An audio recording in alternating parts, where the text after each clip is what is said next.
আমি চিটাগাংয়ের মানুষ হচ্ছে, আমি আগ্রাবাদ স্কুলে পড়াশোনা করেছি। তো বাবা যেহেতু আপনার গভর্নমেন্ট জব করতো, তো ওইখান থেকে যখন আপনার রিটায়ার করলো আমরা ঢাকা ব্যাক করি। ব্যাক করার পর এখানে ভাইয়া বিজনেস আরম্ভ করে, ভাইয়ার সাথে আমার বাবাও ভাইয়ার সাথে বিজনেস দেখাশোনা করে বিয়ে করলো। ভাইয়ার 4টা বাচ্চা। যখন আমি ঢাকাতে আসি দেখা গেছে যে ওই যেটা হয় আর কি, ঢাকাতে কেন আসলেন? বাবা রিটায়ার করার পরে ভাইয়া ঢাকা বিজনেস করবে, তো আমরা ডেমরাতে ভাইয়া বিজনেস আরম্ভ করে। বিজনেসে সে অল্প সময় খুব ভালো একটা অবস্থানে চলে যায়। তো যেটা হয় কি যে মেয়েরা একটু ফর্সা হলে হয়, যেটা হয় সব ছেলেদের চোখ পড়ে। তো এরকম হওয়াতে বাবা করলো কি আমাকে, আমার রেজাল্টও ভালো আসছে আর আমাদের এখানে ভালো ইউনিভার্সিটি বা কলেজও ছিল না, ভাই বাবা আমাকে লালমাটিয়ায় নিয়ে আসলো, হোস্টেলে ভর্তি হলাম। হওয়ার পরে এখানে পড়াশোনা করতে লাগার পরে বাবা প্রায় দিনে চলে আসতো কোচিং এ, আর এখানে সামনে দাঁড়ায় থাকতো। তো কোচিং এ দেখা গেছে যে ছেলেরা মেয়েরা একসাথে বের হয়, তখনকার দিনে হয়তো কি ছেলে মেয়ে একটা কেউ কারোর সাথে কথা বলা মানে অনেক বড় ব্যাপার। আর আমার ফ্যামিলিতে আমার বাবা ছিল কি, আমি একটা আমার বাসার পাশ দিয়ে যদি কোনো ছেলে যেত, বাবা দেখতো যে আমি ভিতরে এসে ওই মানে কোন দিকে আছি। হ্যাঁ, আর কোনো ছেলে যদি আমার দিকে তাকাতো তাহলে বাবা মানে ইট ছুঁড়ে মারবে, এরকম অনেক কাহিনী করতো। তারপর বাবা আমাকে প্রেশার দেওয়া আরম্ভ করলো কি তোমার কি এই ছেলের সাথে 2-1 বার কথা বলতে দেখেছে। ওর ছিল ওর আমার ফ্রেন্ডের সাথে রিলেশন।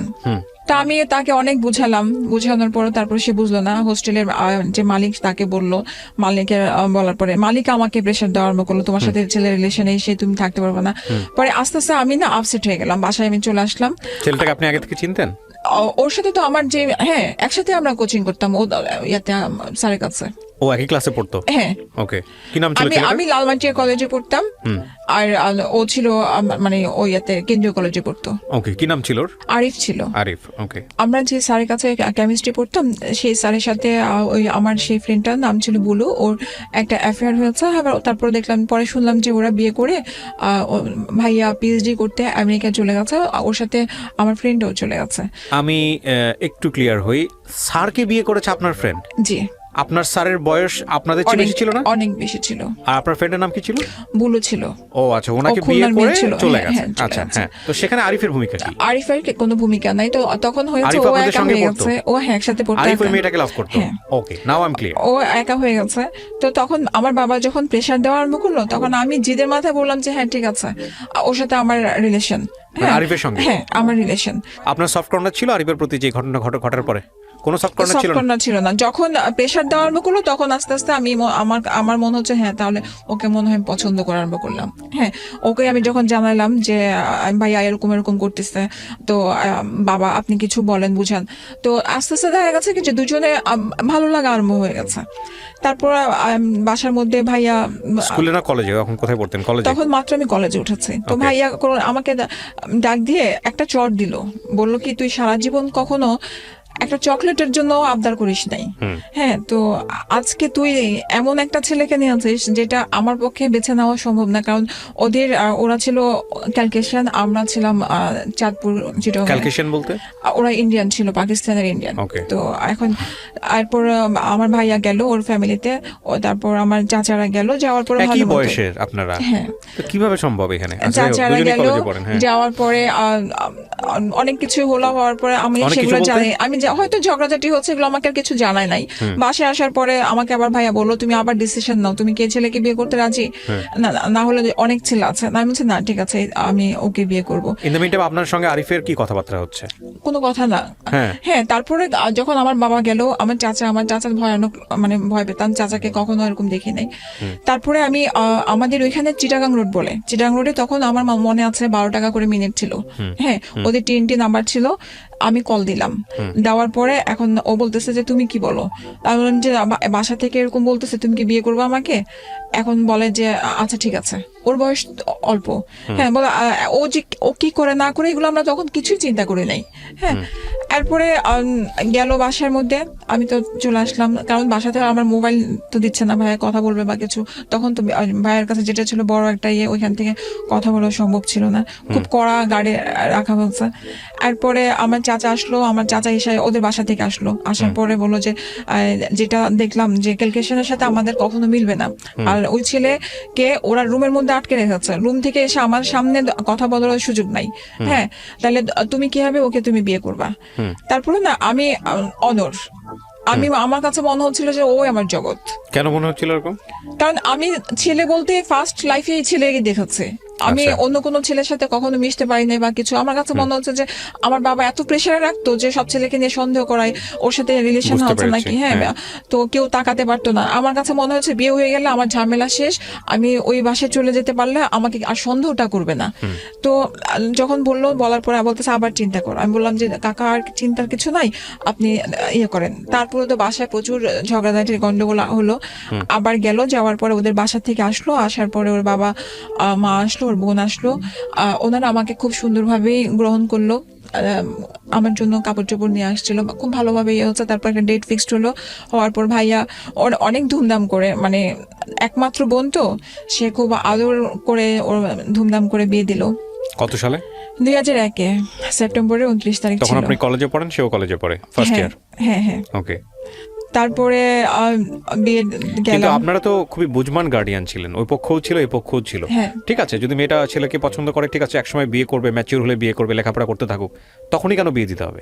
আপনি তো বাসা থেকে বের হয়ে যান নাই, ও তো আপনার জন্য পাগল হয়নি, কারণ ও পাগল ছিল যার জন্য তাকে সে তো অন্য কাউকে বিয়ে করে দেশের বাইরে চলে গেছে। ওদের ফ্যামিলি থেকে চিন্তা ছিল কি যে আমরা যদি করে রাখি, হ্যাঁ, তাহলে আক্ট করা কিন্তু আরো 2 বছর আগে রেখে দিয়েছিল, কিন্তু নেয় নাই করে। আরো 2 বছর আগে রেখেছে। আপনার ইন্টার ফার্স্ট ইয়ারে থাকা অবস্থায় বিয়ে করলেন, তারও 2 বছর আগে আক্ট করে রেখেছে। হ্যাঁ হ্যাঁ।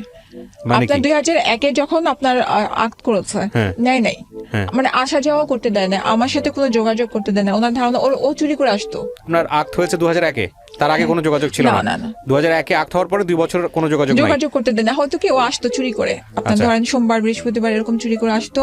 তো আসলে ওই হঠাৎ করে একটু কথাবার্তা বলতো, ড্রয়িং রুমে বসে থাকতাম, তো এরকম হতো। তো একবার এর মধ্যে একবার হচ্ছে কি একদিন ও রাত্রিবেলা, আপনাদের স্কুলে গেলে তো কলেজে গেলে তো দেখা হতো। আমার তো কলেজ সবকিছু বন্ধ করে দিয়েছিল। কেন? লেখা বিয়ে তো হয়ে গেছে, আপনার কলেজ বন্ধ করে দিলেন? তারপরে বন্ধ করে দিয়েছিল, বলছিল যে আমার ভাইয়ের জিত ছিল যে ওকে আমি প্রাইভেটে পরীক্ষা দেওয়াবো, ওকে আমি হোস্টেলে বা লালমাটিয়াতে যেখানে এত বড় ঘটনা ঘটে গেছে আমি ওকে এভাবে পড়া। কি আশ্চর্য, ধুমধাম করে বিয়ে দিয়ে দিল ছেলের সঙ্গে, তারপরে আবার ঘরের মধ্যে আটকে রেখে প্রাইভেটে পড়াবে। আমি কনফিউজ।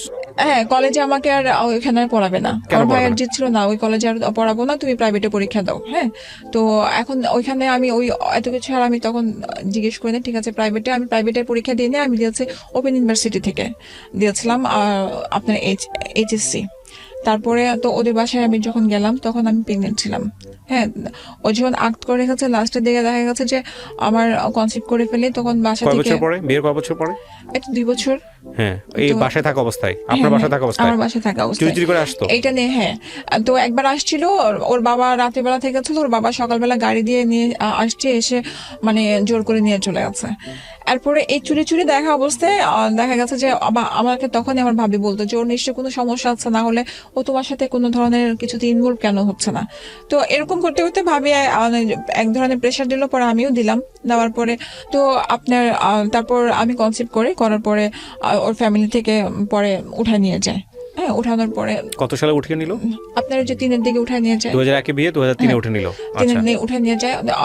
তো ভালো মতোই ওখানে আমি যাই, যাওয়ার পরে ভাইয়া রাতেবেলা আমাকে মানে দেখতে যাওয়ার পরে ভাইয়ের কাছে কেন যেন মনে হচ্ছে যে আমি আমার বোনকে যে জায়গাটায় দিয়েছি এত ভালো মতো অবস্থান করে, কিন্তু জায়গাটা মানে পুরানো একটা চাদর, একটা নতুন বউ হিসেবে একটা মানে প্রেগনেন্ট অবস্থায় গেছে, ওদের তো খুশি হওয়ার কথা।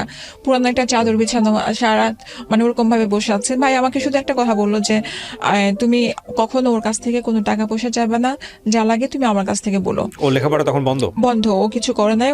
ও হচ্ছে একটু শৃঙ্খল টাইপের হয়ে গেছে। ও আগে থেকেই মানে রাজনীতি প্লাস আপনার ওই অ্যাডিক্টেড ছিল। তো প্রথম থেকে জেনে আপনি তাকে বিয়ে করছেন? ও এমনকি আর্মস নিয়ে যখন ঘুরতো আমি নিজেও দেখেছি যে আপনি জেনে শুনে বিয়ে করছেন। আমি জেনে শুনে বিয়ে করেছি। আমি বলছি যে বিয়ে করলে হয়তো ভালো হবে। আপনি জেনে শুনে বিয়ে করেছেন? আমি জেনে শুনে করেছি। আমি এখনো বলি যে আমি হাঁটতেছি, আমি থেকে টিচারের বাসা থেকে বের হচ্ছে, ওর সাথে আর্মস পুলিশ আসছে, ও বলতেছে আমার সাথে যদি ধরে। আমি আমার ব্যাগে নিয়ে নিয়েছি। আমি ভেবেছিলাম যে এই ছেলেটাকে যদি আমার ফ্রেন্ড হিসেবে যদি ওকে আমি বিয়ে করে একটা ভালো আনতে পারি, ও যদি ভালো হয়ে যায় তাহলে সেটা আমার জন্য অনেক ভালো। ড্রাগ অ্যাডিক্ট ছিল আপনি যেটা বলছেন, এবং তখন হ্যাঁ এটা ওর ফ্যামিলি তো জানতো। তো দেখা গেছে যে আমার তখন তো বাবু ছোট, আর আমি হ্যাঁ আমার ফ্যামিলিও জানতো। জানার পরেও আপনাকে বিয়ে দিয়েছে? আমার ফ্যামিলিতে আমি কখনো কমপ্লেইন করি নাই। আপনার ফ্যামিলি জানতো ছেলেটা ড্রাগ নেয়? না, আমার ফ্যামিলিতে আমি কখনো ফ্ল্যাশ করিনি। আপনার ফ্যামিলি জানতো যে তার সঙ্গে আর্মস থাকে? না, আমি কিন্তু আমার ভাইয়া এটা ডাউট করতে পারতো যে ও অ্যাডিক্টেড, কারণ ও বুঝতো, কারণ একটা ছেলে কিছু করতেছে না, ঘরে বসে থাকছে সারাক্ষণ। ওনার বাবা ছিল প্ল্যানিং ম্যানেজার। বুঝতে পারছি, বাংলাদেশের one of the most popular shoe ব্র্যান্ডের কথা আপনি বলছেন, সেটার কোম্পানি ম্যানেজার ছিল, মানে মোটামুটি পয়সা ভালো ছিল, নাম করা। সে বাংলাদেশে সবাই তাকে চেনে। তারপর তো বাবু হলো, বাবু আমার ফ্যামিলি থেকে যেটা হয় যে বাচ্চা প্রথম হলে ভাই নিয়ে যায়, তারপরে ভালোই চলছিল। হয় কি যে আমি এমন ভাবে মেনে নিয়েছিলাম যে ওই যে ও অ্যাডিক্টেড ছিল, দেখা যাচ্ছে রাস্তায় আমি কৃষি মার্কেটে থেকে এসে ওকে ধরে নিয়ে যেতাম যে আসো বাসায় আসো। হ্যাঁ, তো আমার শাশুড়ি তখন দেখা যেত বকাবকি করতো যে কেন তুমি নিয়ে আসতেছো। তো হয় কি যে আমার হাজবেন্ড, আমি এখন সারা 2টা-3টা পর্যন্ত ঘরের মধ্যে নাই, তা কেন আনবো না। তো ও আবার তখন করতে কি যে আপনার মোহাম্মদপুরে যে লেগুনাগুলো চলতো, লেগুনাতে সে 2টা লেগুনা ছিল, তো তাদের কথা ছিল যে ও তো লেগুনা ওইদিকে চালায়, ওর হিসাব নিতে হয়, রাস্তায় থাকে। কিন্তু আমি তো জানি ও কি করে। হ্যাঁ, তো আমি বললেও তারা এটা বিশ্বাস করতো না। হ্যাঁ, তুমি মিথ্যা কথা বলতেছো, তুমি বানায় বলতেছো। তো ঠিক আছে, আমার তখন হচ্ছে কি যে আমার ওনাদেরকে কথা বললে ওটা বিশ্বাস করানো হতো না, মারামারি তখন হয়ে যেত মারামারি। আমার ছেলেটা যখন অসুস্থ, তো প্রচন্ড শ্বাসকষ্ট, আমি ওকে পরে নিয়ে আসার পরে তারপরে জিদ করে ওর করে কি আমার তখন 4টা 4:30 বাজে, আমার কাজের মেয়েটা ঘর মুছতেছিল। তো ও করলো কি, ঘরের যে বালতিটাকে লাথি মারলো, মারার পরে পুরা ময়লা পানিগুলো এই জ্বরের মধ্যে গায়ে পড়ে গেল। কার? আমার ছেলেটার। বয়স কত তখন ওর? 18 মাস। 18 মাস। হ্যাঁ, তো তখন প্রচন্ড জ্বর আর শ্বাসকষ্ট, আমার মাথা তখন প্রচুর, মানে আমি প্রচুর ক্ষেপে গেছি যে তুমি কেন এটা করলা, তোমাকে আমি এখান থেকে ধরে নিয়ে আসছি দেখে এর জন্য। এখন কি অবস্থা পেয়েছেন ওখানে গিয়ে? শ্যামলীতে গিয়ে কি অবস্থা পেয়েছিলেন? আপনার মানে গাঁজা টানতেছে, গাঁজা টানতেছে, কয়েকজন মিলে গাঁজা টানতেছে, অন্য কিছু না। হ্যাঁ, টানতেছে। তো আমার ওই গাঁজা টানতেছে যে সেটা তখনও আমি এত ভালো মতো বুঝতাম না। আমার কষ্টটা ছিল কিভাবে যে শ্যামলীতে কোন জায়গায় আছে ও বলতো তো, আর আমি যে ঘুরতাম রিক্সা দিয়ে, আমি তো জানতাম কোন জায়গায় আছে। মানে আপনি ওর মোটামুটি সমস্ত কিছু জানতেন? হ্যাঁ, আমি জানতাম ওর ফ্রেন্ডদেরকে ফোন দিলে ইনভলভমেন্টটা কি পরিমাণ ছিল আপনারা বুঝতেই পারছেন। হ্যাঁ, তো আমি তো জানতাম ওর ফ্রেন্ডদের সাথেও তো আমার সাথে ভালো কথাবার্তা হতো, একসাথে তো আমরা পড়াশোনা করেছি, যে ভাইয়া ও কোথায় আছে, ও তো ওদিকে দেখলাম, এরকম বলতো। তারপরে করেছে কি, আমার তখন মাথা প্রচন্ড জেদ। আপনার আমার ওই যে পাশে আমার ছিল, ড্রেসিং টেবিলটা ছিল, আমি ধাক্কা মেরেছি, ড্রেসিং টেবিলটা ভেঙে গেছে, আমার তখন হাতের এই যে রগগুলো কেটে গেছে। আপনার? হ্যাঁ, রগগুলো কেটে গেছে। তো আপনার গায়ে হাত তুললো সেই মুহূর্তে? হ্যাঁ, আমাকে লাথি মেরেছিল। লাথি মারার পরে আমার পিছনে ওই যে স্টিলের দোল আলনা টাইপের থাকে না, আলনার মধ্যে যে আমি ভিতরে পড়ে গেছি। এটা কি প্রথম গায়ে হাত তোলা নাকি এর আগেও তুলেছে? আরো অনেক কয়বার। কিছু বললে, যদি ওর বাহিরে যাওয়া নিয়ে কিছু বলতাম, তাহলে ও এরকম করতো। তারপর পরে তখন আমি বলছি যে আমি আর থাকবো না। ওকে আপনি যে জোর করে এভাবে বিয়ে করলেন, ও কি আপনাকে ভালোবাসতো? বিয়ের আগে বলেছিল আমি তোমাকে ভালোবাসি?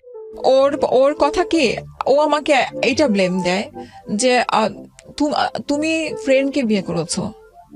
আপনি তাকে এক অর্থে জোর করে বিয়ে করেছেন, ফ্রেন্ড হিসেবে বিয়ে করেছেন, এবং সে মেন্টালি মারাত্মক রকম ভাবে উইক ছিল।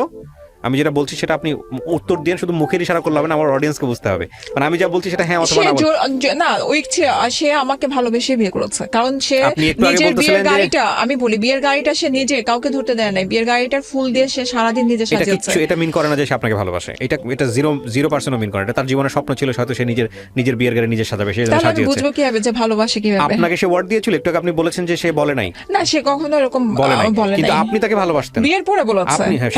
আপনি তাকে বলেছেন, বিয়ের আগে বলেছেন যে আপনি তাকে ভালোবাসেন। সে যদি আপনার কাছ থেকে সরে যেতে চাইতো, বিয়ের আগে আপনি তাকে যে কোনো ভাবে হোক ধরে রাখতে চাইতেন না? আচ্ছা, আমার ভিতরে এটা কখনো কাজ করবে না। আমার যে কেউ সরে যেতে চাইবে, আমি জোর করে ধরে রাখবো। আমি তাকে বলছি, এমন বলছি। গায়ে হাত তুললো শ্যামলীর এখান থেকে 3টা পয়েন্ট আমরা কিন্তু মাথায় নিয়ে নিয়েছি, এবং আপনারা খুব ভালো করে খেয়াল করবেন টিনেজ বয়সের এই যে ক্রেজিনেসটা, এটার শেষ পর্যন্ত রেজাল্ট কি দাঁড়ায়। এবং ডেফিনেটলি আপনি যেটা বললেন না, যে ওই যে একটা ছেলে ড্রাগ নিচ্ছে, একটু শৃঙ্খল টাইপের, এবং একটু এই পিস্তল নিজের কাছে রাখে, অন্য সবার চেয়ে আলাদা একটা পাওয়ার হোল্ড করে, এই ধরনের ছেলেদেরকে অনেক মেয়েরাই অনেক বেশি পছন্দ করে, অনেক মেয়ে পছন্দ করে। আপনি মাথা নাড়তেছেন, অনেকে বুঝবে না, কারণ করে তখন হচ্ছে কি গিটার নিয়ে হাঁটতো, চুলগুলো বড় বড় ছিল, ফ্রেন্ড ছিল। হ্যাঁ, তো আমার কাছে ভালো লাগা কাজ করেছে। মানে ওটাকে আমার সিনেমার হিরো মনে হতো না, ওইটা মনে হতো না যে সিনেমার হিরো, কারণ সে যখন দুর্বলতা সেও দেখেছে। হ্যাঁ, সে ফ্রেন্ড হিসেবে সে আমার সাথে প্রত্যেকটা জিনিসে হাঁটছে। হ্যাঁ, তো যখন বিয়ে করেছে তখন তো ভাববো যে বিয়ের আগে আপনাদের কোনো ধরনের ইনভলভমেন্ট ছিল?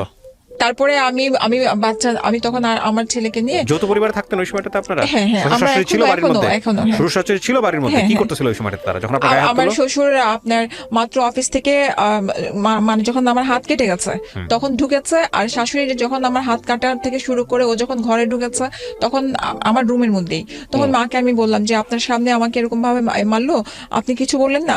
বলে যে আমি কি ওকে ধরবো কিভাবে, আমার শক্তির সাথে কি আমার শাশুড়ি অসুস্থ ছিল, যেটা সত্যি কথা, উনি হার্টের পেশেন্ট ছিল, কিডনির পেশেন্ট ছিল।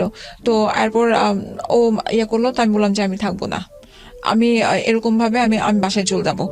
এর আগে হতো কি, কোনো কারণে আমার শাশুড়ি যদি কিছু কমপ্লেন করতো, আমার শাশুড়ি আমার সাথে কখনো ঝগড়া করতো না, ওকে যদি কিছু বলতো তো আমাকে করতো কি, আমার বাসায় 1-2 মাসের জন্য রেখে আসতো, বল যাও বাসায় যাও, তাহলে আম্মা একটু ঠান্ডা হবে, দেখা যাবে যে টাকা পয়সার যেহেতু প্রবলেম, আমাদের তো তাদের কাছ থেকে টাকা নিয়ে আমাদেরকে বাচ্চার খরচটা নিতে হয়, কারণ সে দেয় না, আর তো আমার বাবা যখন দিবে ওই বাবার থেকে নিতে হয়।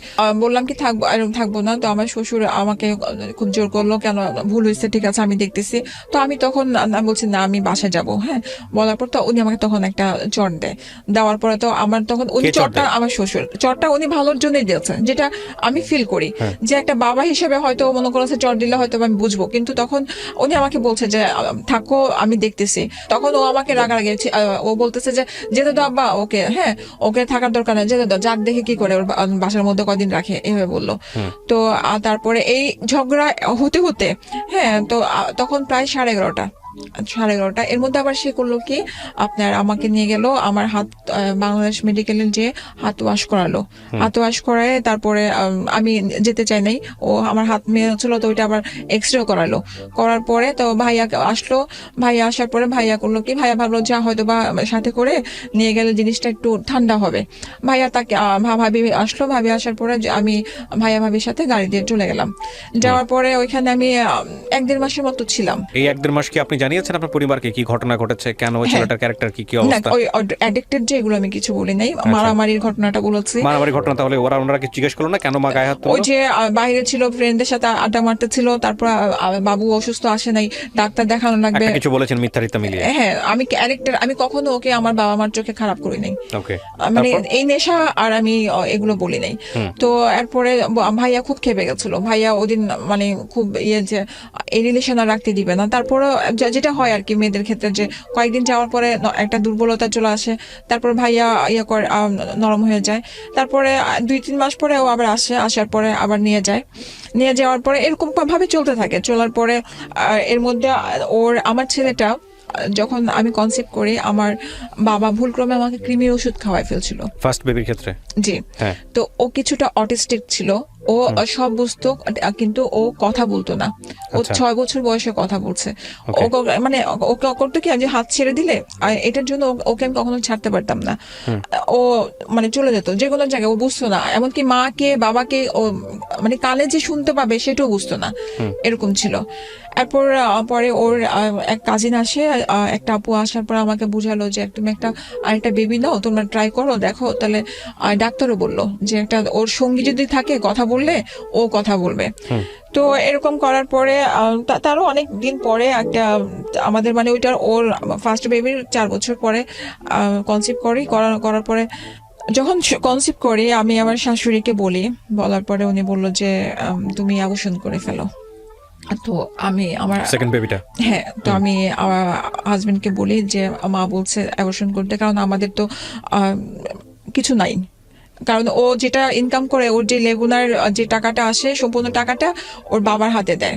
হ্যাঁ, ওইখান থেকে উনি দরকার লাগলে ওকে খরচ দেয়, কিন্তু ওই টাকাটা ও কখনো নিজে খরচ করে না। ও এদিক দিয়ে আবার বাবা মাকে খুবই ও শ্রদ্ধা করে। তো এখন পরে করলাম কি, আপনার এই ইয়াতে আপনার গ্রিন রোডে কি যেন একটা আছে, নামটাও মনে নেই, কমফোর্ট, ওইখানে ডাক্তারের সাথে কথা বললাম, অ্যাবর্শন করব, সব রেডি। তারপর দিন যেতে বললো, তারপর দিন গেলাম, যাওয়ার পরে উনি অসুস্থ ছিল দেখে উনি সেদিন পারলো না, বললো যে তুমি এক কাজ করো, আগামীকালকে আসো বলে। তো এর মধ্যে আমার হাজবেন্ড বাবাকে বলে, মনে হয় সেটা আমি শিওর না, তো বলার পরে এরপরে মা কিন্তু আমাকে আবারও বলছে, কি ব্যাপার, তুমি না অ্যাবর্শন করতে গেছিলা, তুমি হয় নাই? আমি বললাম যে মা, ডাক্তার অসুস্থ ছিল। তো এখন বাবা এসে আমাকে বলে যে যেটা হয়েছে তুমি বাচ্চা রাখো, কিছু হবে না, একজন তো আছে, আরেকজন আসবে, নতুন মেহমান আসবে, সমস্যা নাই, ঘরে আরো হাসি খুশি হবে। হ্যাঁ, উনি এটা বলার পরে তারপর আমি যাই, কারণ মা যেহেতু বলছে, কারণ বাসাটা আমার শাশুড়ির কথায় চলতো, তো এখন মা যেহেতু বলছে, আমি তারপর দিন যাই। পরে সবকিছু রেডি করে বিকালের দিকে যাই। আমার মনে আছে আমার হাজবেন্ড আমার হাত পা ধরে বলে যে রিক্সার মধ্যে বলে, আমি তোমার পা ধরে বলি থাক, যেটা হয়ে গেছে আমাদের প্রথম বাচ্চাটা তো অসুস্থ, এখন ও যেহেতু অ্যাক্সিডেন্টলি চলে আসছে, থাকতে দাও। আপনার শাশুড়ি বলতেছে অ্যাবর্ট করার জন্য, আর আপনার জামাই বলতেছে রাখার জন্য। ওকে, তারপর? জি। তো এরপরে ডাক্তারের কাছে যখন গেলাম, যাওয়ার পরে অনেকক্ষণ বসেছিলাম। তারপরে চিন্তা করলাম যে হাজবেন্ড যেহেতু বলতেছে, ও বলতেছে যে আমি দেখবো। হ্যাঁ, আর বাবা তো মানে আমার বাবার কথা বলতেছে, বাবা তো প্রতি মাসে সবকিছু খরচ পাঠায়, বড় বাচ্চার খরচ তো সবকিছু পাঠাচ্ছে, তাহলে তো সমস্যা হবে না, দুই ফ্যামিলি মিলে বাচ্চাদের মানুষ হয়ে যাবে। তো এরপরে বাসায় আসলাম, ডিসিশন নিলাম। তো বাবা, আমার শ্বশুর, মানে আমার বাবা, ওনাকে ডাকতাম, তো আমার শ্বশুর খুশি। এখন মা আর কিছু বললো না, মা তো হলো। তো হওয়ার পর 3 মাস পরে দেখা গেছে যে আমার একটু প্রবলেম আরম্ভ হচ্ছে। পরে ওকে ওই কি জন্য একটা হরমোনের ইঞ্জেকশন দিয়ে দ্রুত বড় করা হলো। এর মধ্যে ভালো ছিল আমাদের রিলেশনটা। এর মধ্যে ও আবার আমাদের নতুন একটা বাড়ি করতেছিল, ওর জন্য ওকে ওইখানে পাঠিয়ে দেওয়া হয়েছে। তো মারামারি কাটাকাটির জিনিসগুলো ছিল না এর মধ্যে, আমিও শিখছিলাম। তো এর জন্য ওরকম কিছু হয় না। আর ডাক্তার দেখানো থেকে শুরু করে সবকিছু আমার শ্বশুরে নিয়ে যেত। হ্যাঁ, এমনকি মানে আমার সেদিন আমার এক রিলেটিভকে বললাম যে হাসি লাগতো যখন আমি হসপিটালে যেতাম, আমি লাইলা আরজুমান ডাক্তারকে ল্যাবে দেখাতাম, তো সিস্টাররা ভাবতো কি যে উনি হয়তো আমার হাজবেন্ড, কারণ আমার হাজবেন্ডকে কেউ দেখে না, এতদিন ধরে যে ডাক্তারের কাছে যাই সবসময় ওনাকেই দেখাচ্ছে। তো এরপরে মেয়ে হয়, আপনার ল্যাবে মেয়ে হওয়ার পরে আপনার দুই বেবির বয়সের ডিফারেন্স কত? এই তো 4 বছর। 4 বছর পরে বাচ্চাটা হলো। জি। তারপর এই 4 বছরের মধ্যে আপনার জামাই কিছু করেছে জব জাতীয়? ওই যে আপনার লেগুনার যেটা ছিল, হ্যাঁ, ওই লেগুনারটা ওরা বিক্রি করে দেয়, কারণ ওই যে ওরা পুরান ঢাকায় বাড়ি করবে, তো এখন ওর বাড়িতে সময় দিতে হবে। তোর বাবা বললো যে তাহলে তুমি এটা বিক্রি করো, তুমি ওইখানে বাড়ির কাজ দেখাশোনা করো। তো এর মধ্যে তো বেবি হলো, বাসা ওইখানে আপনার বাড়ির কাছে দেখাশোনা করে আরম্ভ করলো। তো মাঝখানে দেখা গেছে কি যে আমাদের মধ্যে খুব ডিস্টেন্স আরম্ভ হয়ে গেছে। ওকে আমি 2 মাস 3 মাসও দেখতে পাচ্ছি না। ও আসার পরে দেখা যায় যে মানে আধা ঘন্টা থাকে, ওর বাবার সাথে একটু হিসাব নিকাশ করে, তারপর চলে যায়। এখন আমার যে প্রবলেম গুলো দেখা যায় যে অনেক ধরনের অনেক কিছু লাগে, বাচ্চার লাগে বা কিছু, আমার বাবাকে আমি সবসময় বলতে পারি না, বা ওনাদেরকে আমাকে সবকিছু 2 টাকাও লাগলে ওনাকে মা আমাকে 2 টাকা লাগবে এরকম চাইতে হইতো, বা ছোটটা আমার মেয়েটাকে আমি মানে বাড়তি কিছু খাওয়াতে চাইলে বলতো যে না, এই বয়সে কেন বাড়তি দিবা। হ্যাঁ, মানে ওনাদের মতো আমার চলতে হতো। তো এখন পরে এই যে ডিস্টেন্সটা, এটাও আমার জন্য খুব খারাপ লাগতো। একদিন প্রচন্ড জ্বর এই ছেলেটার, তো এখন পরে আমি ফোন দিয়েছে, এখন আমার শ্বশুর বলতেছে খবরদার তুমি ওকে কল দিয়ে ডাকবা না, জ্বর হচ্ছে, আমি ডাক্তার কাছে নিয়ে যাবো। কিন্তু হচ্ছে কি, মেয়ে তো আমরা হয় কি যে শ্বশুর শাশুড়ির যে মনে হয় যে হাজবেন্ডটা যদি কাছে থাকে তাহলে মানে ভালো, কিন্তু আমার হাজবেন্ড কখনো বাচ্চাদেরকে কোলে টুলে নেয় নাই। আমার শ্বশুরেই সবসময় যে রাতে আসতো, মানে উনি ঘুম পাড়াতো, কোলে নিয়ে নিয়ে ঘুম পাড়াতো বা ইয়ে করা, উনি আমার বাচ্চাদেরকে খুবই আদর করতো, যেটা সত্যি কথা। এরপরে আমি ওর একটা ফ্রেন্ডের মাধ্যমে ওই ভাইয়াটা মোহাম্মদপুরে থাকে, মানে কল দিলাম ভাইয়াকে, বললাম ভাইয়া প্লিজ ওর একটু ফোন দিয়ে বলেন, আমার ছেলেটা মানে অনেক অসুস্থ, প্রচন্ড শ্বাসকষ্ট, আর 104-এর উপরে জ্বর। তো ও রাতে আসে, তখন 2:30 হবে, ও রাতে আসার পরে ও দেখার পরে তো এখন হসপিটালে নিবে এরকম তো এমন সময় আমার মানে শ্বশুর যে সে খুব রাগারাগি করে আমার সাথে, যে তুমি কিভাবে কল দিলা। তো আমি বলি, আমি জেসান ভাইয়ের মাধ্যমে আমি কল দিয়েছি। হ্যাঁ, তো বলতেছে কেন, আমি তোমাকে নিষেধ করেছিলাম না। ওকে ওই সময়টাতে সাথে সাথে ব্যাক করায়, বলে যে তুমি এখানে যাও, ওদের জন্য আমি আছি, তোমার লাগবে না। আচ্ছা। হ্যাঁ, তারপরে এর মধ্যে 2-3 বছরের মধ্যে আমার মেয়ে তখন 2.5 বছর হয়, এর মধ্যে ওই এরকম ভাবেই চলতে থাকে। আমি আমার পড়াশোনাটা আমি আস্তে আস্তে করতে থাকি, ওপেন ইউনিভার্সিটি থেকে আমি আস্তে আস্তে গ্রাজুয়েশনটাও পড়তে থাকি কেন্দ্রীয় কলেজে। হ্যাঁ, তো ওনাদের একটা জিদ ছিল যে ওনার ছেলে কিছু পড়াশোনা করে নাই, আমি পড়াশোনাটা আগায় যাচ্ছি। একসঙ্গে থাকতেন আপনি, জামাইয়ের সঙ্গে থাকতেন ওই সময়টাতে? না, ও তো তখন ওইখানে বাড়ি করার জন্য। হ্যাঁ, তো আসতো অনেকদিন পর পর আসতো, 15 দিন 20 দিন, আবার এমন গেছে যে 2-3 মাসও আসে নাই, হয়তো 15 দিনের মানে 15 মিনিটের জন্য। ঢাকার মতো থাকতেন না? হ্যাঁ, তো সকালবেলা গিয়ে তো দেখে চলে রাতের বেলা চলে আসা যায়। ওর কথা ছিল যে ওই যে ইট বালি সিমেন্টের হিসাব এগুলো নিতে হবে, চুরি হয় এগুলো, ওরা ওইখানে না থাকলে বুঝবে না। ওদের জয়েন্ট ফ্যামিলি ছিল, তো একসাথে চাচা ফুপু সবাই একই সিরিয়ালে সবার বাড়ি, তো সব বাড়িগুলো একসাথে তৈরি করা হয়েছে। তো এইটার জন্য ও আলাদা কোথাও থাকে না, ও চাচার বাসায় বা বোনের বাসায় এরকম ভাবেই ছিল। তো এইভাবে সময়গুলো গেছে। যাওয়ার পরে তো মেয়ে, তখন আমরা এখান থেকে মোহাম্মদপুর থেকে আমরা গ্যান্ডারিয়া শিফট হই। গ্যান্ডারিয়া শিফট হওয়ার পরে ও তখন পুরা কাজকর্ম কিছুই করে না। এর মধ্যে ওর এক বোনের হাজবেন্ডের সাথে একটা কাজ আরম্ভ করে। ওর বোনের হাজবেন্ড ইটালিতে মানুষ পাঠায়। হ্যাঁ, তো ওই ভাইয়ের সাথে কিছুদিন ও কাজ করে আজি সুপার মার্কেটে। তো তারপরে ভাইয়াটা এক সময় কিছুদিন কাজ করার পরে পুলিশের কাছে ধরা খায়। তো ওই যে মানুষের টাকাগুলো নিয়ে উনি আর মানুষকে পাঠাতে পারে না। কি হয় উনি সম্পর্কে? আপনার মানে হচ্ছে যে বড় চাচার মেয়ের জামাই আরিফের। হ্যাঁ, মানে আমার আপনার কি আমার যা।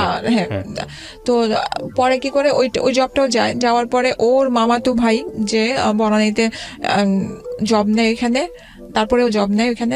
নেওয়ার পরে জবটা ভালো চলে। আমাদের আস্তে আস্তে মনে হচ্ছে যে সুখের দিন ফিরে আসছে। এমন সময় আমার ননদেরও বিয়ে ঠিক হলো, বাচ্চাগুলো আস্তে আস্তে বড় যাচ্ছে। তো আমার ছেলেটাও কথা বলা আরম্ভ করলো। তো আমরা তখন ওই টাইমটাতে খুবই হ্যাপি ছিলাম। তো ও যে ইনকামটা যেটা করতো সম্পূর্ণ টাকা এসে ধরেন আমার হাতে দিয়ে দিত। ইনকাম বলতে ও যে জবটা করতো, মাসে যে স্যালারিটা পেতো। কিসের স্যালারি পেতো? ও ছিল এখানে ওর ভাইয়ের সাথে, ওইখানে ইয়েতে ছিল, কোথাও জয়েন করেছিল। হ্যাঁ, ওইখানে ও যেটা করতো মানে ও হচ্ছে যে ওইখানে যারা আছে তাদেরও উপরে লেভেলের সব ধরনের কাজ করতো, ভাইয়ের সব ধরনের কাজ। আপনার পরিচিত কারোর মাধ্যমে এসে জবে ঢুকেছে? হ্যাঁ, ওর ফুফাতো ভাই। ওকে, বুঝতে পেরেছি আমরা। হ্যাঁ, তারপরে কি হয়েছে? ফুফাতো ভাই। তো এখন তো দেখা যাচ্ছে ভালো। এই সময়, ওই সময়ের মধ্যে আমি জানলাম না ওরা দুই ভাই ওইখানে জব করে। হ্যাঁ, ওই যে যেই বোনের হাজবেন্ডের সাথে ও কাজ করতো না, ওর একটা ভাই ছিল, ওই ভাইটাও ওর সাথে ওইখানে জব করতো বনানীতে।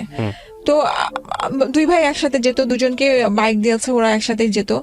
যাওয়ার পরে হঠাৎ করে একদিন শুনি ওই ভাইয়ের ওয়াইফের কাছ থেকে যে আরিফ অফিসের এক মেয়েকে নিয়ে, যে ও শনিবার দিন বাইক না নিয়ে ও কার নিয়ে বের হতো, ওই কার নিয়ে ও ওই মেয়েকে নিয়ে ঘুরতো, ঘুরে বাসায় ড্রপ করে আসতো। দেখে ফেলছে। আর ওই সময়ের মধ্যে ওদের আরো দুই বোন ছিল, ওইখানে ওরা হিসাব নিতে গেছে। ও গিয়ে চকাচকি হয়ে গেছে। হ্যাঁ, ধরা পড়ে গেছে। তো ভাইয়া মনে করেছে যে এটা হয়তো ভাবি আমাকে বলবে না, আর ভাবি আমাকে মানে ওরা ভাবি আর আমি আবার ক্লাসমেট ছিলাম। একদিন দেখেছে। হ্যাঁ, ক্লাসমেট একদিন দেখে এসে আপনাকে এটা বলেছে। তো আমি যেটা ছিল আমাদেরই গাড়ি, আপনাদের পারিবারিক গাড়ি, মানে আপনার শ্বশুরের গাড়ি? আমার শ্বশুরের, আমার শাশুড়ির ইয়াতে ছিল। তো পরে আমি ওকে জিজ্ঞেস করেছি রাত্রেবেলা আসার পরে, আমি বললাম যে কে? হ্যাঁ, তো বললো যে অফিসের কলিগ। তারপরে একদিন একটা পার্টি হয় লেকশরে, তো ওইখানে যাওয়ার পরে নাহিদের সাথে পরিচয় করা দেয়। পরিচয় করানোর পরে তো দেখলাম ভালো কথাবার্তা হলাম। তো প্রায় সময় যে গাড়ি নিয়ে যায়, ওই সাথে ও ড্রপ করে এই কথাগুলো আস্তে আস্তে আস্তে আস্তে ও নিজেই বলে যে আজকে দেরি হয়ে গেছে, নামাই দিয়ে আসছি। তারপরে আরেকজন মানে আরেকটা ভাইয়া ছিল, নামটা আমার মনে পড়ছে না, ওই ভাইয়াকে নামাই দিয়ে আসছি, এরকম ভাবে বলে। কিন্তু আমরা তো মেয়ে, তো আমার ভিতরে না আস্তে আস্তে সন্দেহটা ঢুকে যায়। কারণ এখন এর মধ্যে যে ওর কিছু সমস্যা ছিল, যেটা তো ওই সমস্যার কারণে আমাদের দুজনের এমনিতেই ওরকম অ্যাডজাস্ট হতো না। মানে আপনারা বলতেছেন হাজবেন্ড ওয়াইফ রিলেশনশিপের জায়গাটা অতটা স্মুথ ছিল না। আচ্ছা, ওকে। তো আমার কাছে সেটা কি ওর সাইড থেকে প্রবলেম ছিল?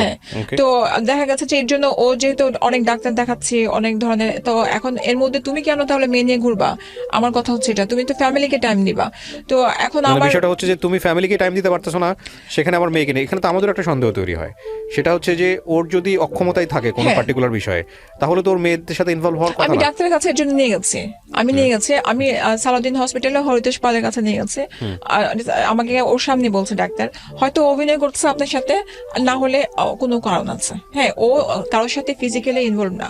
ও যেটা এটা বলেন আপনি। হ্যাঁ, ও যেটা ও হয় কি যে আমি যেটা শুনেছি, এটারও পরের ঘটনা সাথে যেটা হচ্ছে, ও করে ও গল্প করে, একসাথে বসে একটু হাত ধরে কথা বলা বা ইয়ে করা, আর কিছু না। ও ওই যে ফিজিক্যাল ভাবে ইনভলভ হয়ে যে ওইটা বের কিছু না। আচ্ছা, আমি এখানে একটা জিনিস একটু বোঝানোর চেষ্টা করি প্রিয় দর্শক এবং শ্রোতা, because this is very important thing, যেটা খুব ইম্পর্টেন্ট পার্ট আমাদের লাইফে, বাট আমরা সবসময় এটাকে ইগনোর করি। সেটা হলো যে ওনাদের মধ্যে, হাজব্যান্ড ওয়াইফের মধ্যে যে ধরনের সম্পর্ক, এটা একটা খুবই প্রীতি সম্পর্ক, পবিত্র সম্পর্ক, এবং যে সম্পর্কটা খুব প্রয়োজন, সেই সম্পর্কের জায়গাটা স্মুথ ছিল না। আচ্ছা, এখন কথা হচ্ছে, পরবর্তীতে এই ভদ্রমহিলা ওনাকে যখন একজন ফিজিশিয়ানের কাছে নিয়ে গেছেন বা একজন ডক্টরের কাছে নিয়ে গেছেন, তখন ডক্টর ফাইন্ড আউট করেছে, বা ওনারা পরবর্তীতে ফাইন্ড আউট করেছেন যে ওর মধ্যে আসলে প্রবলেম কোনো কিছু ছিল না ফিজিক্যালি, মানে ছেলেটার মধ্যে বা ওনার হাজব্যান্ডের মধ্যে, কিন্তু ও মেন্টালি এক ধরনের ওর মধ্যে পারভার্টনেস ছিল। এই পারভার্টনেসের বাংলাটা আমি কীভাবে বোঝাই, বেসিক্যালি হচ্ছে যেটা আসলে আমরা নর্মাল মনে করি, যে একটা ছেলে এবং মেয়েটার মধ্যে যে সম্পর্কটা, যে নর্মাল একটা সম্পর্ক, সেই সম্পর্কের জায়গাটায় অন্য কোনো বিকৃত চিন্তা যেটা মাথার মধ্যে রেখে সে হলো নর্মাল জায়গা থেকে অনেক বেশি সরে গিয়েছিল। যদি আমি বিষয়টা কীভাবে বলি, হুইচ ইজ আমাদের সোসাইটিতে এই জিনিসগুলো এখন অনেক বেশি হচ্ছে বিকজ অফ আওয়ার লাইফস্টাইল।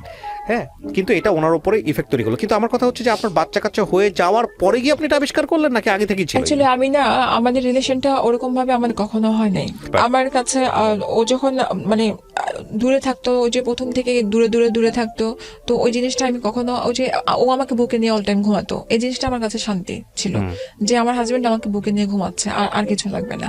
তো যখন ওই যে এই জবে যখন ঢুকলো, দেখলাম যে আস্তে আস্তে করে ও মেন্টালি কেমন যেন করতো, দেয়ালে মাথা বাড়ি দিত, আমাকে পা ধুয়ে মানে ধরে ক্ষমা চাইতো, আমি কিছু পারতেছি না, ক্ষমা করে দাও। আমি ওকে অনেক বুঝাতাম যে এটা কোনো ব্যাপার না, আমার কিছু লাগবে না, আমি ট্রাস্ট মি, আমার কিছু লাগবে না, জাস্ট কারণ আমি তো ঘর থেকে বের হই না, আমি জবও করি না, আমি মাস্টার্স তখন পড়তেছি।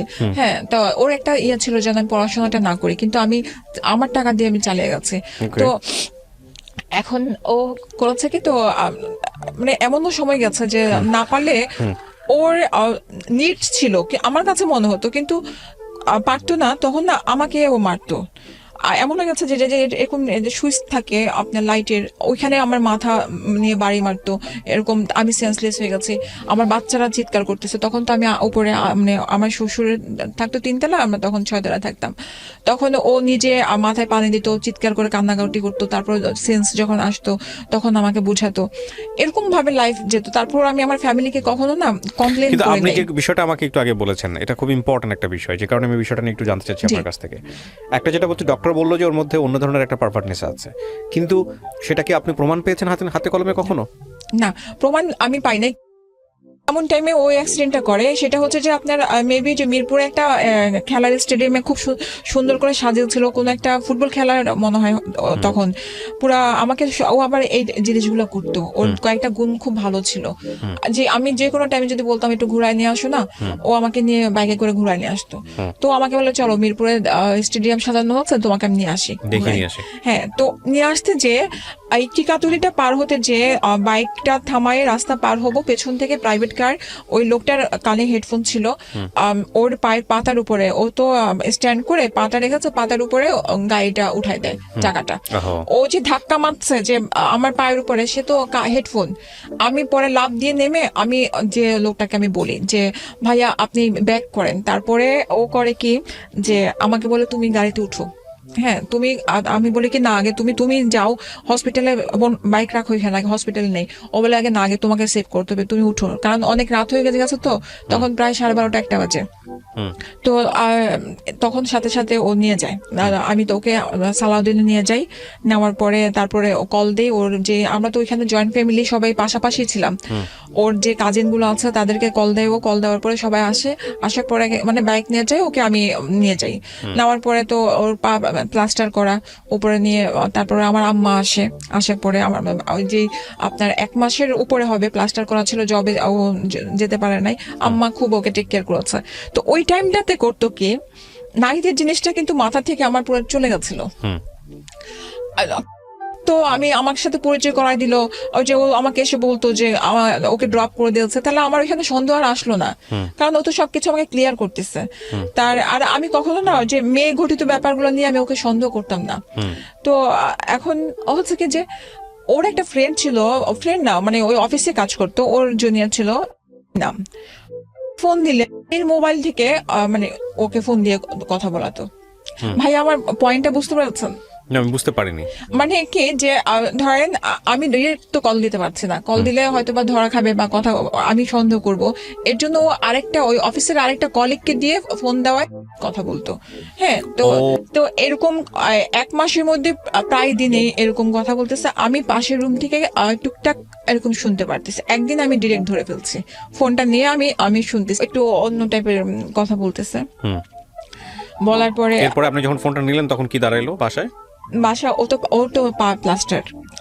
ও আমি যখন চিৎকার চেঁচামেচি করেছে, আমি বললাম যে এটা কি, আমার আম্মা বাসার মধ্যে। হ্যাঁ, এটা কি?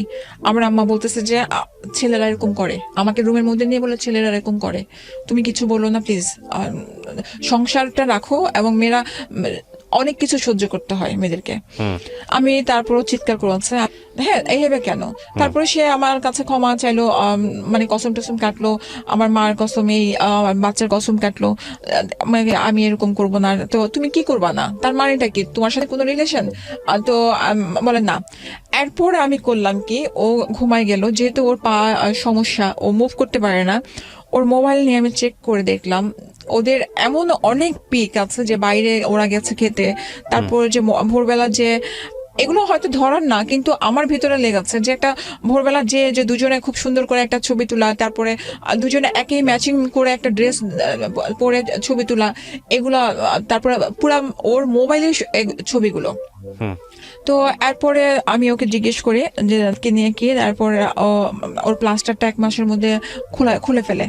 খোলার পরে এরপর আমার ভাইয়া আসার পরে আমার ভাইয়াকে কমপ্লেন দেয় যে ভাইয়া ও তো আমার অফিসের একটা মেয়েকে নিয়ে সন্দেহ করতেছে।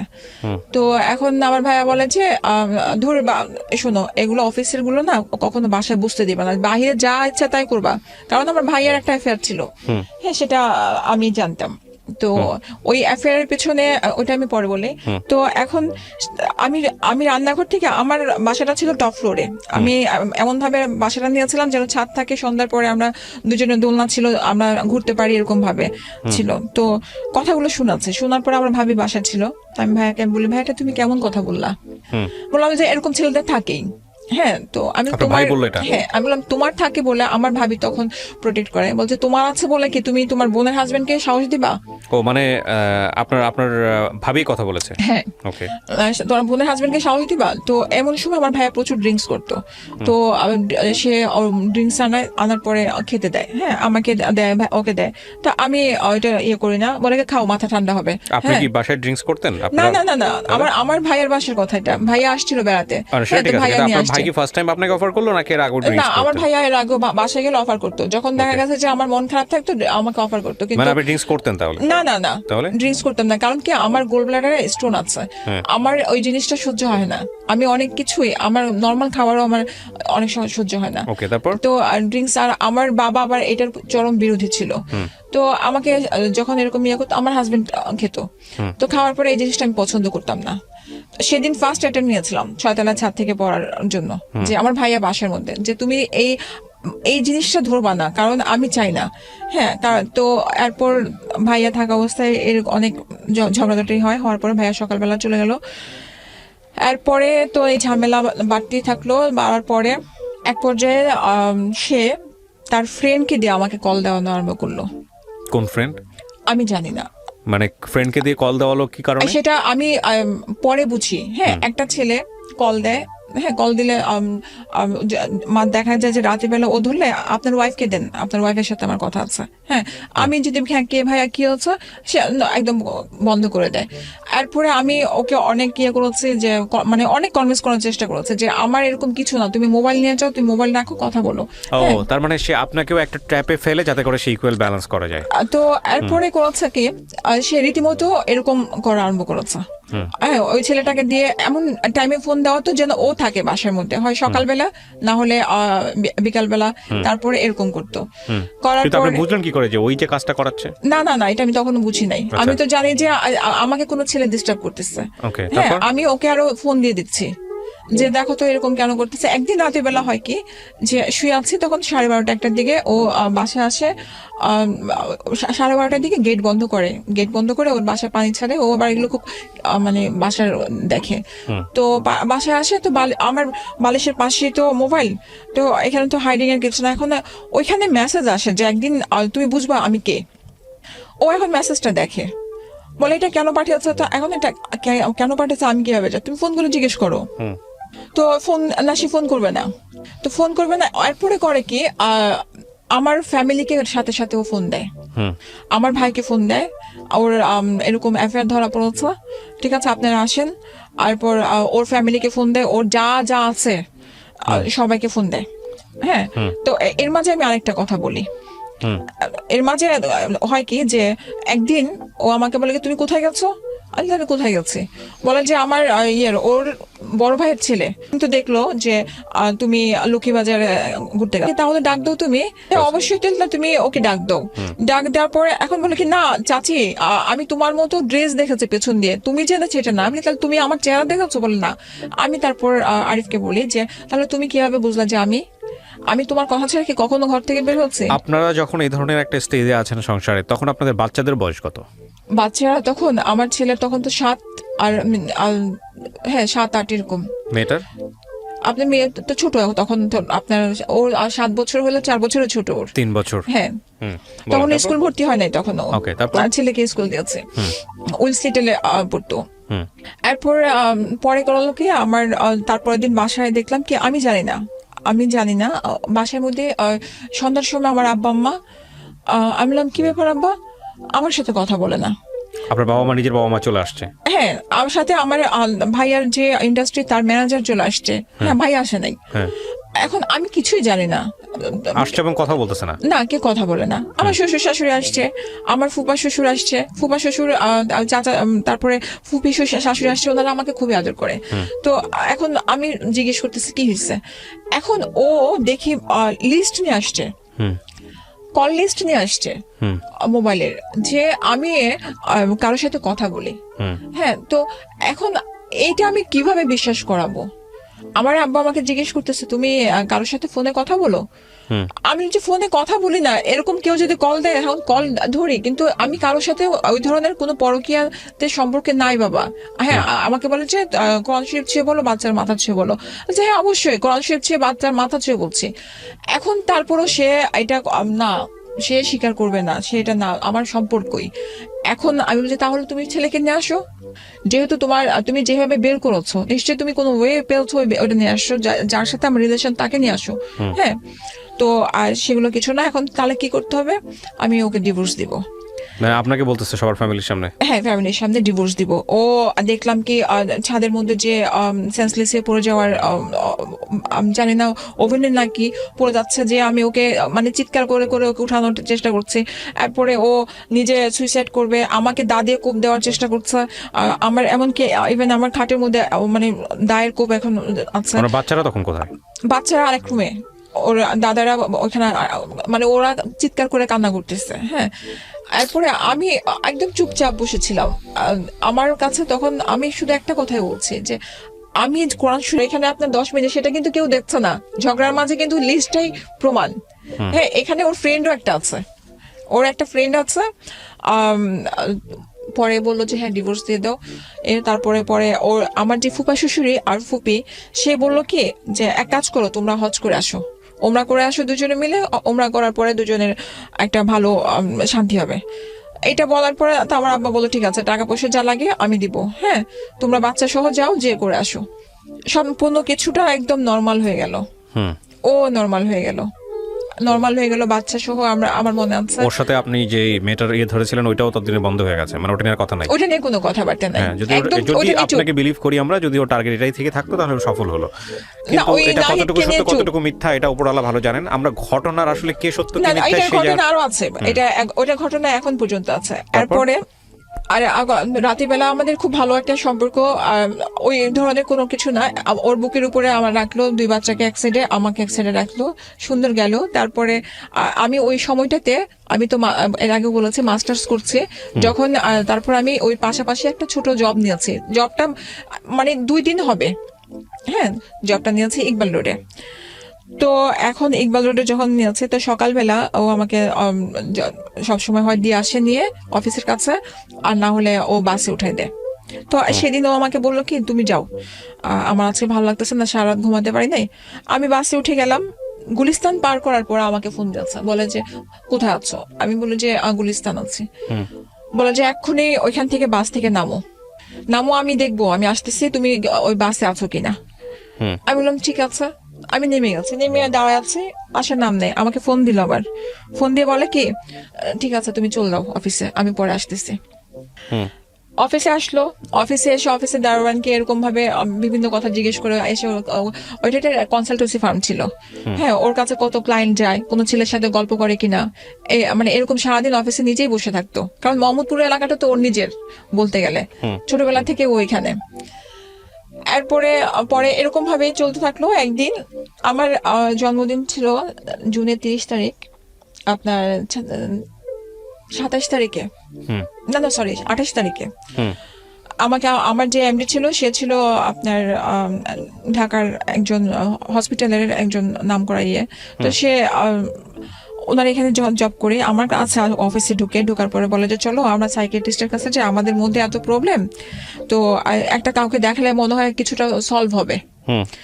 আমার এমডি তখন বলল, আপনি এত দূরে কেন যাবেন, সাভার কেন যাবেন, সাভার তো অনেক দূরে, হ্যাঁ আপনি আমার ইয়েতে আসেন, হসপিটাল আসেন, আমি ভালো একজন ডাক্তার দেখা দিব। সে বললো কি না, আমি ওইখানে কথা বলে আসছি। তো উনি করলো কি, বললো কি যে আপনি এক কাজ করেন, ওনার যে ধরেন, ওনাকে আমি এর আগে কিছু প্রবলেম বলছি, কারণ অফিসে এসে না ও মাঝে মাঝে চেঁচামেচি করতো, তো আর নোংরামি কথাবার্তা বলতো আপনার অফিসে এসে, হ্যাঁ নোংরামি কথাবার্তা বলতো। তখন আমাকে কিছু কথা ওনাকে বলতে হচ্ছে। তো করলো কি, আমাকে বিকালে লাঞ্চের পরে আমাকে নিয়ে গেল সাভারে। আমি তো ওগুলো কিছু চিনি না, বাইকে করে নিয়ে গেল। ওইখানে যাওয়ার পর দেখলাম যে একটা বিরাট একটা মাঠের মধ্যে একটা গেট, এত বড় তালা, মানে ভাত, ওই যে বিয়ে বাড়িতে যেমন ভাত নিয়ে যায় না, দুই হাতে করে এরকম ভাবে নিয়ে যাচ্ছে। ঢুকলাম, তো আমি বললাম যে এটা কেমন ধরনের ডাক্তার তুমি নিয়ে আসছো? বলে আসো, সমস্যা নাই। বিশ্বাস করবেন না ভাইয়া, তখনও আমি ওর হাত এমনি ধরে আছি, আমি বলতেছি জান আমার না ভয় লাগতেছে, এমন একটা জায়গা।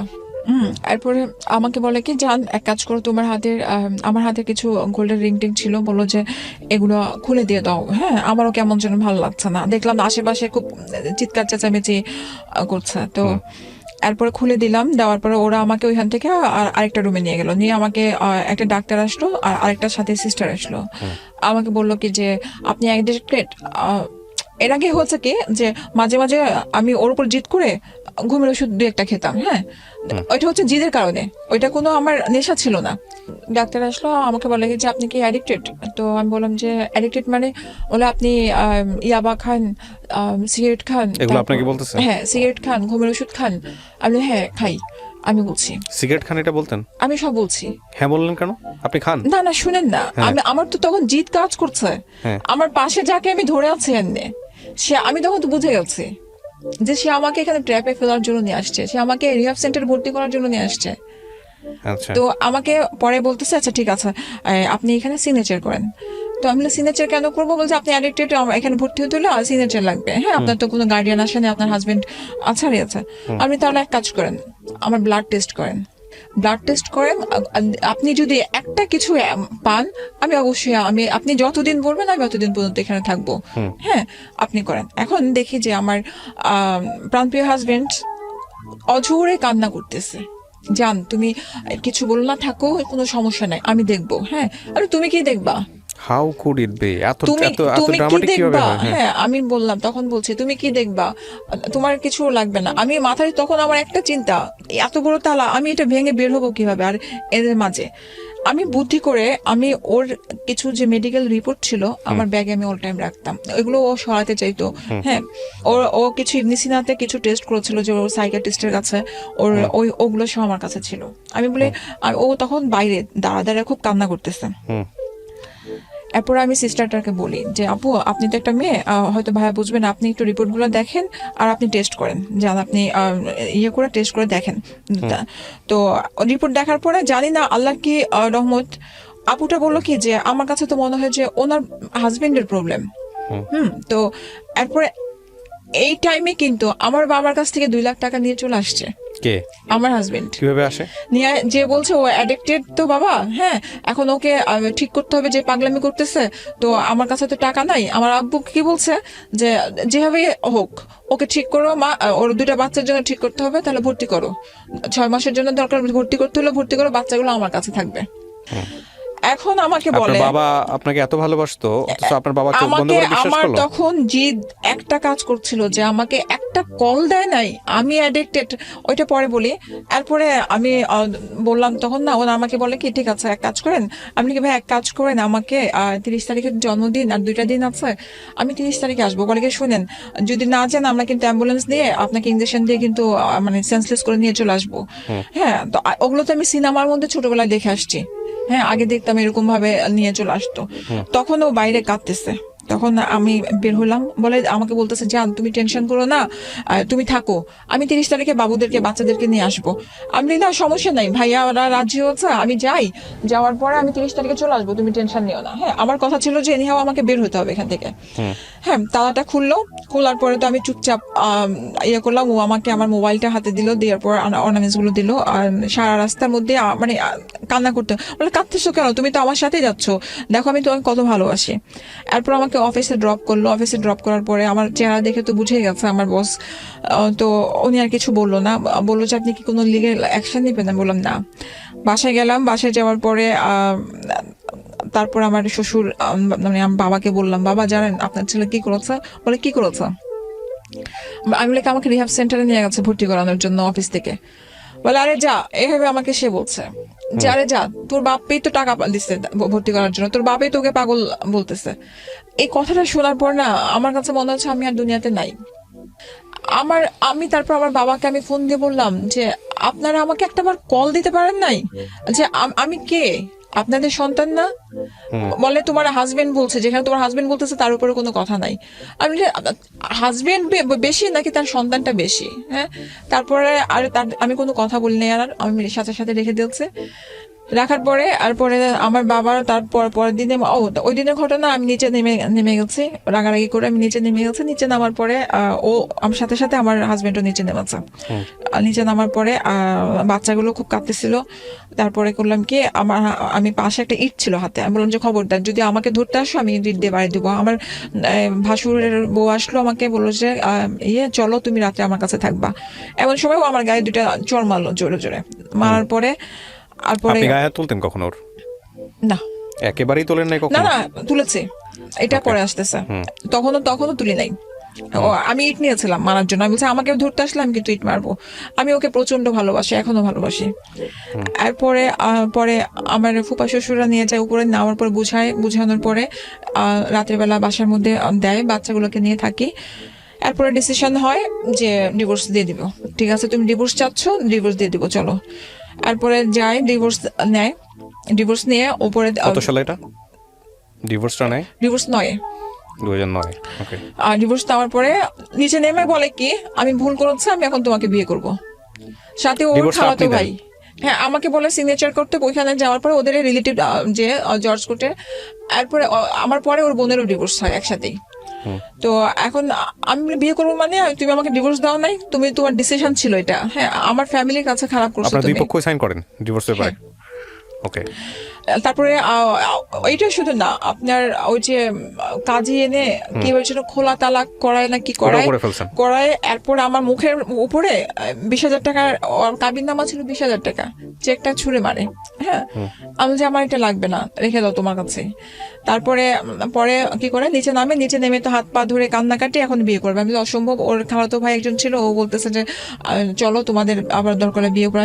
না। আপনার সামনে কখনো ড্রাগ নিয়েছে? আপনার সামনাসামনি বসে কোনোদিন নেয় নাই? কোনোদিন নেয় নাই। আপনার ভাষ্যমতো কি কি নিত? আপনি ড্রাগ অ্যাডিক্টের যে বিষয়টা বলেছেন, ড্রাগ অ্যাডিক্ট বলতে কি শুধু সিগারেট খাইতো সে আপনার চোখের সামনে, আর আপনি অন্য কিছু জানতেন না? আমার চোখের সামনে সে সিগারেটও খেতো না, বাইরে থেকে খেয়ে আসলে আমি এটার স্মেল পেতাম। ও আমার ভয়, আমার বাসার কি নিত সে? ইয়ে হতো না, ও গাঁজা টানতো। আচ্ছা, আর এছাড়া এছাড়া কিছু টানতো না। তখন ওই টাইমটাতে শুধু সে গাঁজা খেত। তো এরপর তো ডিভোর্স হয়ে গেল। ডিভোর্সের পরে তো পাগলামি, প্রতিদিনই কান্নাকাটি করে, অফিসে যায় কান্নাকাটি, এমন করতে করতে 18 মাস গেল। 18 মাসের মধ্যে প্রতিদিনই এই অবস্থা। আমার বাবা আমাকে জোর করে আবার অনেক কাহিনীর পরে কনভিন্স করে আবার বিয়ে দিল ওর সাথে। মানে কার সাথে? ওর সাথে আবার বিয়ে দিয়েছে? হ্যাঁ, ওর সাথে বিয়ে হয়েছে। হ্যাঁ, হুজুর ডেকে। হ্যাঁ, আমার চাচার বাসায় আমার ভাইয়ারা আমাকে জোর করে দিল যে ডিভোর্সের কয়দিন পরে বিয়ে হয়েছে আপনাদের? 18 মাস। 18 মাস পরে হুজুর বিয়ে দিয়েছে, সে হুজুর অতীতের গল্প জানে সমস্ত কিছু? হ্যাঁ, আমার বাবা সেখানে লিখেছে কি মেয়ে অ্যাবনর্মাল। হ্যাঁ, তো আর এইখানে তাকে আমি বলছি আমাকে 10 লাখ টাকা দিলে যদি কাবিননামায় হয়, কারণ আমি জানিয়েছিলে আমাকে আবার ধোকা দিবে। 10 লাখ টাকার ভয় সে আমাকে ছাড়বে না, কারণ তার কাছে টাকা নাই। হ্যাঁ, আমার বাবা করলো কি, তখন আপনি বলেছেন 10 লাখ টাকা দিতে হবে, আপনি আবার বিয়ে করবেন। হুজুর সমস্ত কিছু জেনে জেনে আপনাদের বিয়ে দিতে রাজি হয়েছে? হুজুরকে তো তারা খুব সুন্দর করে ভালো মতো, কারণ আমার বাবা ভাইরা ওখানে খুব প্রতাপশালী, সেটা তারা বুঝাই নিয়ে আসছে। আমি জানি না রিলিজিয়াসলি বিয়ে পারমিটেবল কিনা, বাট আমার কোনো জ্ঞান নাই। তো এরপরে করলো কি নিয়ে আসছে মতো, আমার জানা মতে এরকম বিয়ে তো পারমিট হওয়ার কথা না। যখন আমি শুনলাম যে 1 লাখ টাকা কাবিন, আমি বিয়ে করব না। হ্যাঁ, আমি বললাম না, এটা অসম্ভব, কারণ ও আমাকে 1 লাখ টাকা, যেহেতু এখানে আর্গুমেন্ট হচ্ছে, তার মানে এখানে আবার একটা কিছু আছে আমার কাছে মনে হচ্ছে। হ্যাঁ, এরপরে করলো কি আমার বাবা বললো না, যেটা বলছি তুমি, আমাকে আমার পা ধরে বললো যে আমি হজ করে আসছি। বাবা তখন পা ধরে বললো যে মা, তুমি আমি যেটা বলতেছি মানো, 2টা বাচ্চার দিকে তাকায়, বিধবার মতো হলো ওই বাসায় থাকো। তোমার মনে করো তোমার হাজবেন্ড 4টা বিয়ে করেছে, তারপর তুমি 2 বাসায় থাকো। হ্যাঁ, এরপরে ওইখানে অনেক কিছু হওয়ার পরে ও বিয়ের পরেও আমাকে নিচ্ছে না। 6 মাস অলরেডি চলে গেছে। হ্যাঁ, আসেও না। এখন আমার কাছে ডাউট লাগতো যে আমার এত কাহিনীর পরে তুমি প্রতিদিন আসতা, কান্নাকাটি করতা, কিন্তু বিয়ের পরে এখন তুমি আমাকে আমার চাচার বাসায় ফেলে রেখেছো। আমার বাবা সমাজের ভয়ে আমার বাসায় উঠাতে পারে না। আমার বাবার সমাজের এত ভয়, নিজের বাড়িতে উঠায় না, আমার চাচার বাসায় আমাকে রেখে দিয়েছে। তাই আমি বললাম, হয় তুমি আমাকে বাসায় নিবা, না হলে আমি এখানে আর থাকবো না, যেহেতু তুমি আমাকে বিয়ে করে ফেলছো। হ্যাঁ, এখন সে সময় চাচ্ছে। আমি বলছি আমি সময় দিব না, এটা 6-7 মাস পরের কথা। এরপরে আমি বললাম কি আমি রেডি আছি, সবকিছু গুছানো আছে, আমি যাবো। তো ওর ফ্যামিলি থেকে বললো যে আমার ফ্যামিলি থেকে তো আসবে, আসার পরে আমি চেয়েছিলাম আমার মা আসার পরে একসাথে আমরা সুন্দরভাবে যাবো। আমি তো বিয়েই তো করে ফেলছো, আর আমার তো আমি তো পুরান বউ তোমার। হ্যাঁ, তো এখানে তোমার 2 বাচ্চার মা, আর আমার এত অনুষ্ঠানের কিছু দরকার নেই। তো আমি আমার ভাইয়ের বাসায় গেলাম, ভাইয়া খুব খুশি। আমার ভাইয়া শুধু একটা কথা বললো যে মনে হয় কি যে জিনিসটা ভুল হয়ে গেছে, ওর বাবা মার আসা উচিত ছিল, ও একা যেহেতু নিচ্ছে, জিনিসটা আমার কাছে কেন যেন সন্দেহজনক লাগতেছে। আমি ওর বাসায় গেলাম, যাওয়ার পর ওর বাবা দেখি যে রাজি না, ও পা ধরে বসে আছে, আমাকে ইশারা বললো যে আবার পা ধরে ক্ষমা চাও। তো আমি বললাম কেন, ভুল আমি কিছু করেছি? এরপর বললো যে না তুমি, তারপরও আমি ক্ষমা চাচ্ছি। মা, আমার শাশুড়ি খুব জড়ায় ধরলো। হ্যাঁ, বললো যে এতদিন ধরে তোমার অপেক্ষায় আমি ছিলাম, যে কবে তুমি আসবা, 2টা বাচ্চা তোমার উপরে দিব। হ্যাঁ, এর মধ্যে আমার বাচ্চাদের সাথে প্রায় সপ্তাহে 3-4 বার দেখা হতো, স্কুলে যেতাম, ওদের যা যা লাগতো এসে আমি দিয়ে দিতাম। তারপর উনি রাজি হলো না, আমরা উপরে গেলাম, যাওয়ার পরে ভালো কাটলো। প্রথম দিন তো খুবই সুখের দিন, যে বাচ্চাগুলোকে বুকে নিয়ে ঘুমানো, ও আমাকে বুকে নিয়ে শান্তির একটা ঘুম দেওয়া। হ্যাঁ, এটা গেল ভালো কথা। এরপরে 3 দিনের মধ্যে আমার শাশুড়ি হঠাৎ করে অসুস্থ, ও ইস্তেমায় গেল। ও তখন তাবলিগ ধরলো, ইস্তেমায় গেল। ইস্তেমায় যাওয়ার পর আমাকে ফোন দিয়ে বললো যে যান, মোনাজাত হবে, আখিরি মোনাজাত ধরো। তো আমি বললাম যে আচ্ছা ঠিক আছে। ও আবার মানে যে শোল মাছ খাওয়া পছন্দ করে, এটা রান্না করলাম, আসবে। মোনাজাত ধরলাম, এমন সময় শুনে যে আমার শাশুড়ি মারা গেছে। ওনার রাতের বেলা নাকি সমস্যা হচ্ছিল, উনি তো অনেক মানে অসুখ ছিল ওনার। এরপরে তো কান্নাকাটি, ওনাকে আমি গোসল টোসল দেওয়ালাম ওনার। তারপরে আমার হাজবেন্ড আসলো, আসার পরে ওকে খুব নর্মাল দেখলাম, মানে একটা মার জন্য যেটু কান্নাকাটির ওরকম না। আসার পরে সে ওই ইস্তেমার গল্প, কিভাবে কি খাবার দিয়েছে এগুলো গল্প। আমি তারপর দাফন দিলাম, ভাইয়ারা আসলো, সবকিছু গেল। যাওয়ার পরে তার ঠিক 4 দিন পরে ও আমাকে বললো কি ইস্তেমায় যাবো। আমি কাপড় চোপড় গুছাই দিলাম। তো এখন সবসময় ইস্তেমায় যাওয়ার সময় একটা বালিশ নেয়, ও বালিশ দিল না, একটা ব্যাগের মধ্যে করে গেল, খুব পাঞ্জাবি নিয়ে গেল। আমাকে বুকে জড়াই বললো কি জান তুমি টেনশন নিও না, যাওয়ার পর আমি তোমাকে ফোন দিব। বাচ্চাগুলোকে আদর করে গেল, হাতের মধ্যে আমাকে 2000 টাকা দিল, আর বললো যে ভাইয়া, ও তখন আমার ভাইয়ের সাথে ও বিজনেস করতেছে। তো বললো যে ভাইয়া আমাকে গরুর টাকা দিয়েছে, গরু কেনার, তো সাথে আমি টাকাটা নিয়ে যাচ্ছি, এসে গরু কিনবো। তো খুশি, আমি তো খুব খুশি যে জীবনে ফার্স্ট আমরা গরু কিনবো। সবসময় তো শ্বশুর শাশুড়ির সাথে দেওয়া হয়, এবার আলাদা দেওয়া হবে। তো এখন রাতের বেলা 2টা বাজে আমার ফোন আসে, যে ওই ছেলেটা ফোন দিয়ে, যে ওর ফ্রেন্ড, সে ফোন দিয়ে আমাকে বলে যে ভাবি, আপনাকে যে আগে কল দিত এটা মানে আরিফের দেওয়া কল, ওর ফ্রেন্ডকে দিয়ে দেওয়া তো। হ্যাঁ, তা ওই ফ্রেন্ডের গার্লফ্রেন্ডকে নিয়ে ও এখন বগুড়াতে রাতের নাইটে যাচ্ছে। সেই মেয়ে নাম কি, ডিটেলস কি, কোথায় থাকে, কি থাকে, সে সবকিছু আমাকে বলে দিল। আমি বললাম যে ভাইয়া এতদিন আপনি ওকে হেল্প করলেন, হঠাৎ করে আপনি কেন আমাকে হেল্প করতে আসলেন, তাও আজকে চলে যাওয়ার পরে? বলে যে ও কোনো এক সময়ে আমার সাথে কোন একটা বেমানি করেছিল, ওটার প্রতিশোধ আমি নিলাম। তো যেটাই হোক, বললো যে আপনি রাত্রে কল দেন না, কল দিলে ওরা ব্যাক করে ফেলবে, আপনি ধরতে পারবেন না। হ্যাঁ, আর সবসময় তো কালার করেছে আপনার ফ্যামিলির সামনে, তো এবার আপনি দেখেন। সকালবেলা আমাকে ফোন দিল, যান বয়ান শেষ হলো, খুব সুন্দর জায়গা, আমি একটু ঘুমাবো, হ্যাঁ ফোনটা বন্ধ থাকবে, তুমি টেনশন নিও না। আমি ঠিক আছে, আমি খুব নর্মাল।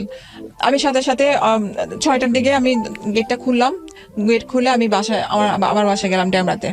ভাইয়াকে বললাম যে এরকম, ভাইয়া বিশ্বাস করলোই না। ভাইয়া বলে যে না, এটা অসম্ভব কথা, হ্যাঁ আমি বিশ্বাস করি না। আচ্ছা ঠিক আছে, তুমি ফোন দাও। ফোন দিল, বলে কি ভাইয়া আমি বসিলাতে একটা মসজিদ আছি। ভাইয়ার সাথে 2-3টা হোন্ডা পাঠিয়ে দিল। ভাইয়া বললো আমার জাপান থেকে টাকা আসছে, টাকাগুলো আনতে হবে, তুমি বাইক নিয়ে আসো। বলে আচ্ছা ঠিক আছে, বসিলাতে পাঠান, আমি যাবো, টাকা নিয়ে আসবো। এখন ওইখানে সবাই ঘুরে টুরে যে মসজিদের কথা বলছে, ওইখানে বলতেছে যে কোরবানির আগে কোথাও তাবলিগ বসে না। ভাইয়া ওকে ফোন দিয়েছে, ফোন ধরে না। এরপরে ভাইয়ার যে বায়ার গুলা, ওদেরকে দিয়ে ফোন দিয়েছে, দেওয়ার পর ফোন ধরেছে। তারপর তো ভাইয়া ফোন দিয়ে ইচ্ছা মতো গালাগালি করলো, বলতে তুই শুধু আয়, এতদিন তো আমার বোনের দোষ দেখে আসছি, তোকে আমি কিছু বলি নাই। এরপর ভাইয়া আমাকে বললো কি যে তুই যাবি না এখন ওই